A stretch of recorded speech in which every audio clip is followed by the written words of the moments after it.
Hello, welcome to This Ohio Farmhouse. I'm really excited that you're here. It's finally spring in Ohio, but what that means for us is that we have a whole lot of really gray, rainy days. When you're trying to grow plants indoors, it makes it really difficult because even if you can place it in the absolute best south-facing window, we struggle to have enough light for our plants to really get a good start at life. So today I'm going to be setting up some additional grow lights and shelving in the house to make sure that our plants are off to a really great start.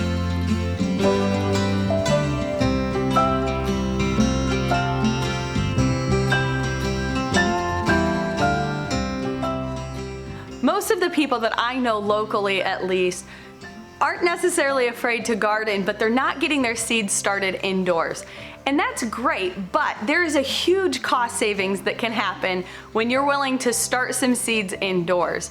Those plants range anywhere from a couple dollars all the way up to $5 or $6, depending on what you're purchasing, whereas you can get a package of seeds and get loads and loads of plants started for just a couple of dollars.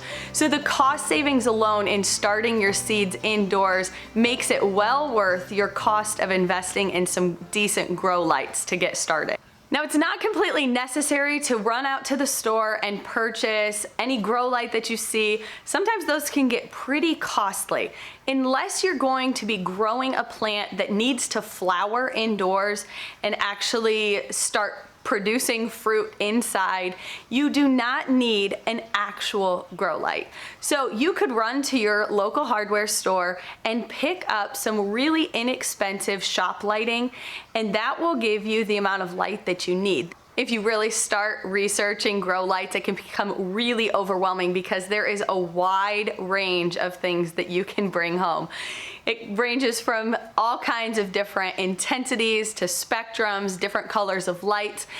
And while those things are very important if you're trying to grow on the long term, just getting seeds started indoors for a month or so until you can move them into the outdoors is not completely necessary. Now, heading into the home improvement store and stepping foot into the aisle with all of the shop lights can be really kind of intimidating.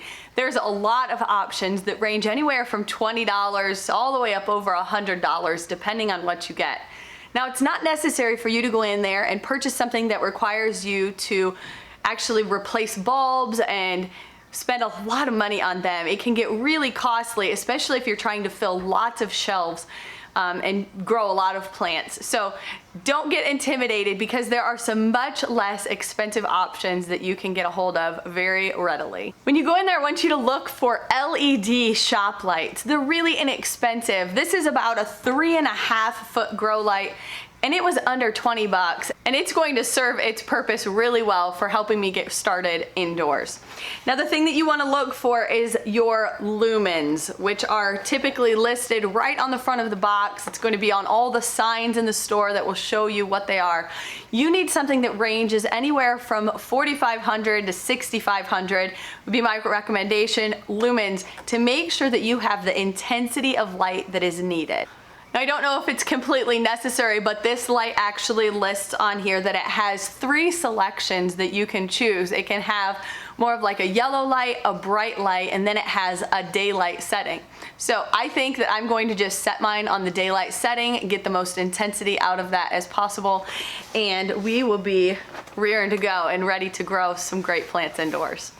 Now, behind me I have these shelving units, and this was something that we had outside at our barn, and I brought it indoors for the purpose of just giving me more space. I was running out of space on my current grow shelves, and so I had one of my sons help me bring this inside the other day. It's not necessary to pick up a shelving unit of any sort if you're just going to be growing a few flats of things indoors. There's some really neat support systems that you can purchase on Amazon that are just kind of like a framework that will hold your shop light or your grow light or whatever it is that you're picking up, and it's going to just support that. So you could just find a shelf that you have in your house, maybe a bookshelf or even just on a tabletop, and you could set this up and sufficiently grow what you need to. So don't feel like you need to have this huge shelving unit. I can fit, I don't even know, probably a dozen flats on this thing if I need to. I probably don't need that because I have a whole nother shelving area that's already packed full. So I just needed a little bit more space. But regardless of the shelving or the table or the place where you decide to grow, the lights are definitely necessary. So don't skimp out on the lights, because I think you're going to end up with some really stringy, leggy plants that are just striving for more light. Now, I don't want you to be intimidated by this process, because really it's very simple. You're just gonna pick up a couple of lights, throw some seeds in, and then you're gonna be able to transplant those outdoors in just several weeks from now. It's a very simple process, and I don't want you to shy away from it and think, oh, that's gonna take a lot of my time or a lot of effort, because it really is very simple. So I'm gonna walk you through really quickly how to go ahead and set these shop lights up.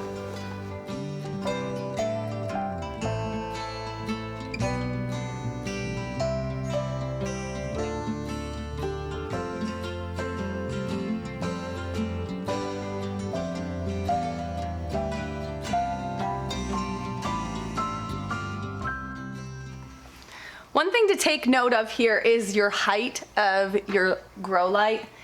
This has several inches. I mean, I would say, 6 or 8 inches between my light and my plants, and really that is far too much. Those plants are still gonna be striving for light. You really want to get that right here above it. Just maybe an inch or two at most right above your plants, so that they're getting sufficient light. So I actually am going to go grab a little bit more chain, and I'm gonna lengthen that to make sure that I can get it right where I need it to be.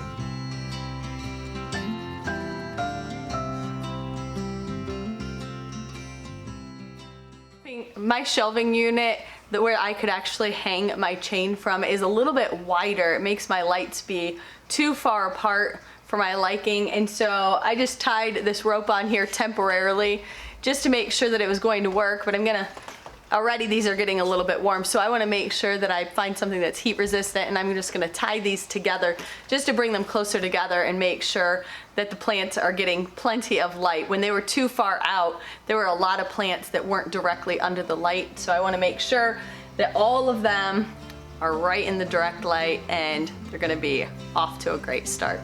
So I want to encourage you to go grab some seeds and get some grow lights and start growing. It's very, very simple to get started indoors. You're going to save yourself a lot of time and effort when it comes time to planting in the ground. There are just certain plants in our region that we just don't have a long enough growing season here for certain things. So without starting plants indoors, you really can't grow things like peppers and tomatoes very well, because our growing season is just that short. So starting things indoors allows you to get a jump start on that, save a little bit of money. Otherwise, you have to run to the greenhouse and purchase the plants that they have started for you, which isn't the end of the world. And we have done that in the past as well, when we're just short on things and we know we need more. But it's so much more cost effective to just start seeds on your own.